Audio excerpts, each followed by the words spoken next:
இவங்க என் அப்பாவோட பூஜா நான் ரெடி ஆயிட்டேன், போலாமா? இவங்க எல்லாம் எதுக்காக இங்க வரணும்? உண்மையிலேயே இவங்க எல்லாம் யாரு? பூஜா பூஜா அந்த பசுபதி சொல்லி பூஜா ஃபங்க்ஷன் லேட் ஆச்சுன்னு கிளம்பாம என்ன பண்ணிட்டு இருக்க? நான் வரல, நீயே போயிட்டு வா. ஏன்? எனக்கு ஃபங்க்ஷனுக்கு போடுற மாதிரி ட்ரெஸ் இருக்கா, ஜுவல்ஸ் இருக்கா? இப்படியே வெறும் கழுத்தோட வெறும் கையோட வர சொல்றியா என்ன?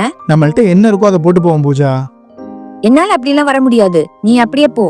உன்கிட்ட யாரும் கேட்க மாட்டாங்க, என்னதான் கேட்பாங்க. இங்க பாரு, நம்ம இப்படியே இருக்க போறது இல்ல. இன்னும் கொஞ்ச நாள்ல நம்ம ஃபினான்ஷியலா ஸ்டேபிள் ஆயிடலாம். அது வரைக்கும் கொஞ்சம் அட்ஜஸ்ட் பண்ணிக்கோன்னு தான் சொல்றேன். கல்யாணம் ஆனதுல இருந்து நீ இதான் சொல்லிட்டு இருக்க. நம்ம இப்படியே தான் இருக்கோம் இன்னும். இப்படி ஒரு லைஃப் தான் கொடுக்க முடியும்னா நீ ஏன் என்ன கல்யாணம் பண்ண?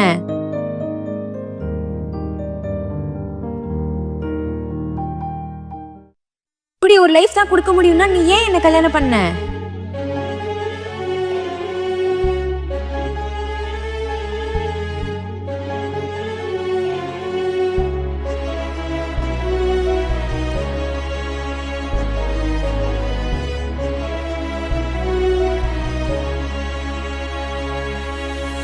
பூஜா, ம்? இந்தா என்னது இது? பாரு.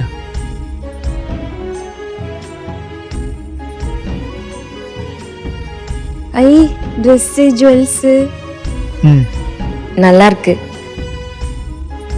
ம் ஹலோ, சொல்லுமா. எங்க டைம் ஆகுது, இன்னும் சாப்பிட வரல. அந்த டாக்குமெண்ட்ஸ் கொஞ்சம் சென்ட் பண்ணுங்க. சார் ஒரு நிமிஷம் சார். நான் வர லேட்டாக உனக்கு, நீ சாப்பிட்டு தூங்கிறான். எங்க நான் ரெடி ஆயிட்டேன், போலாமா? இல்லம்மா, எனக்கு அர்ஜென்ட்டா ஒரு ஒர்க் வந்துருச்சு. நீ கேப் போட்டு போய்க்கிறியா?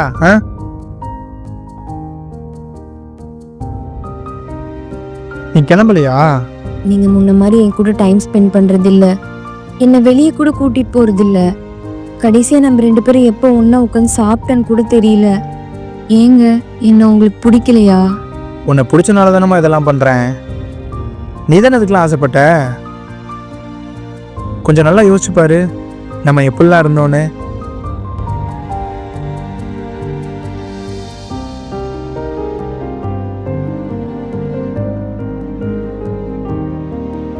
கை நிறைய காசு இல்லைனாலும் மனசு நிறைய சந்தோஷம் இருந்துச்சு.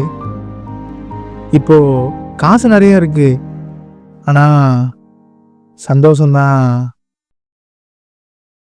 வாழ்றது காசு தேவைதான், நான் இல்லைன்னு சொல்லல. ஆனா காசு மட்டுமே தேவையில்லைல்ல. அப்படி இல்லைங்க. ஒரு நிமிஷம், ஃபோன் வருது. Hello sir. சார் நான் நேற்று உங்களுக்கு மெயில் பண்ணிட்டேன், நீங்கள் செக் பண்ணலையா? சார் ஓகே, செக் பண்ணி பாருங்க சார்.